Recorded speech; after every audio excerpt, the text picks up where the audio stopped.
Since May of 1993, when I was pregnant with my son and had a bitter disagreement with my husband about whether it was a real Mother's Day or not, because I hadn't given birth and was therefore not really a mother, I've tended to find Mother's Day something I wish I could avoid.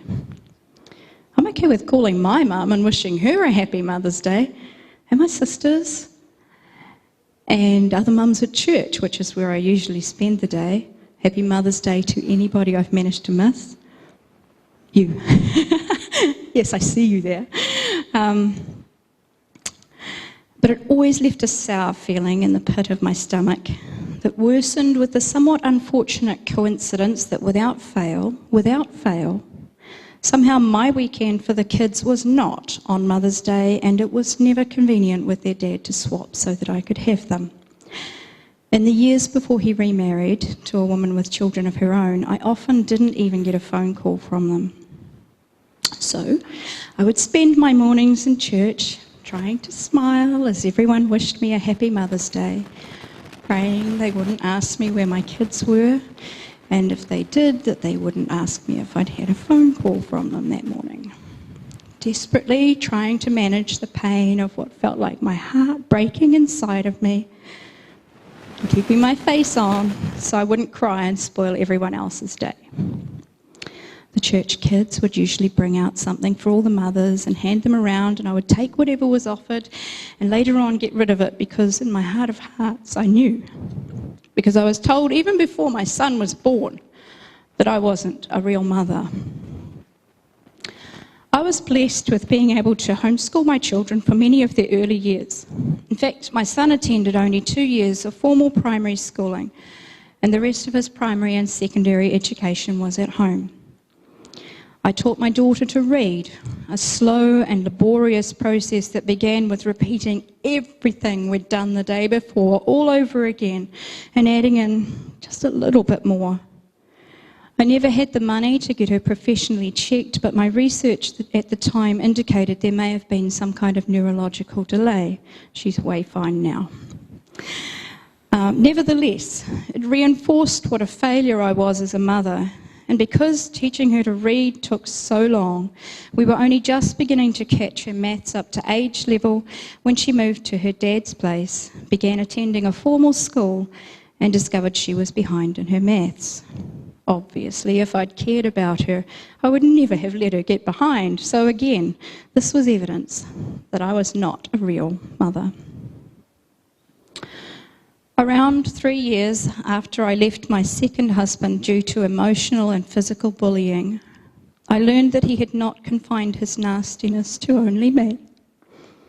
I had failed to protect my precious child, and I was absolutely devastated. If I had ever doubted it before, here was proof positive that I was not a real mother. I had years of failure wrapped up inside of me, and for reasons I won't go into, I found myself without a church home. No friends in Christ to strengthen and support me, no teachers to help me find the truth in person, although I always have podcasts of teachings in my car when I'm driving alone. The only things I had were my faith, a gift which never left me, the absolute knowledge that despite everything, God still loved me, and a couple of sets of verses I held on to like a drowning man clings onto a raft. The first of the verses was a couplet. Here's my slide. Proverbs 3, verses 5 and 6. Trust in the Lord with all of your heart. Do not rely on your own understanding.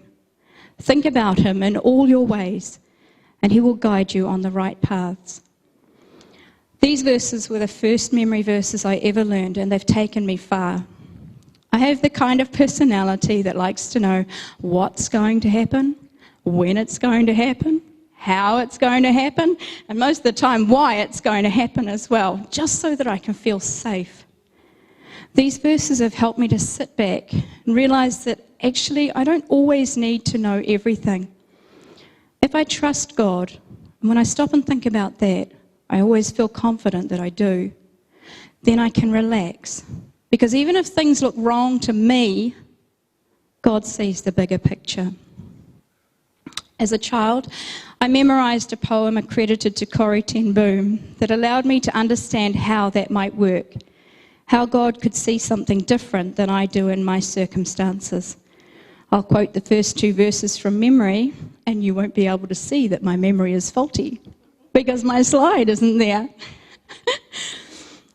My life is but a weaving between my Lord and me.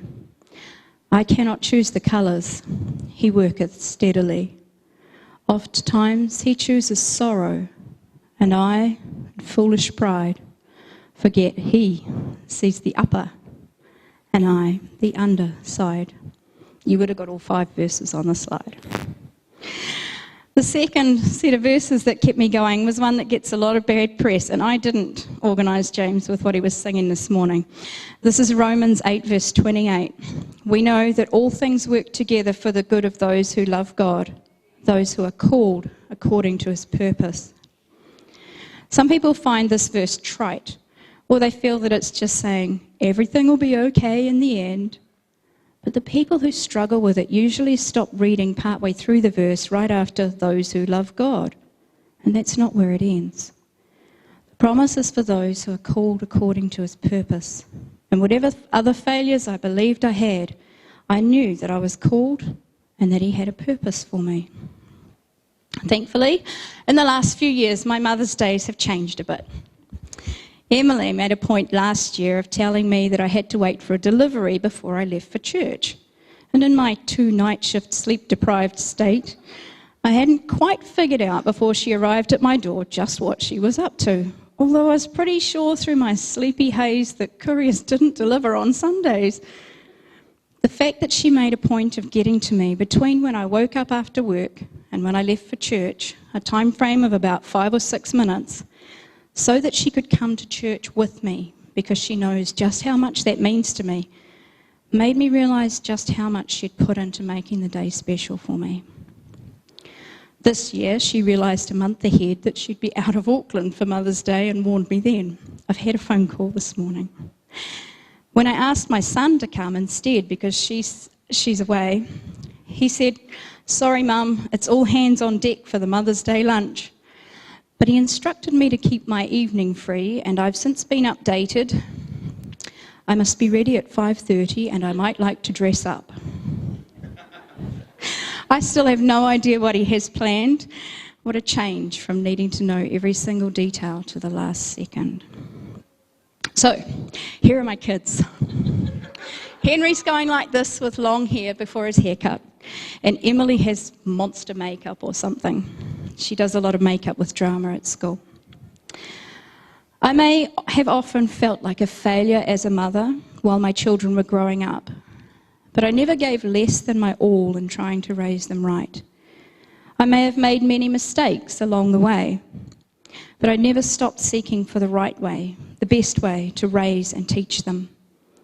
My goal was to raise children who no longer needed me in any developmental sense, who were independent and able to care for themselves, and hopefully able to raise my grandchildren the same way. I had a long-term goal, and despite everything, I think, as I look at my kids now, that somehow I made it. It was just from holding on to God. I was able to be successful as a mother, despite what I was feeling while I went through it, because of the loving hand of my Almighty Father. The Father who knew what I needed and provided for every detail. A good, good Father. Please join in taking communion to remember the sacrifice that he made for us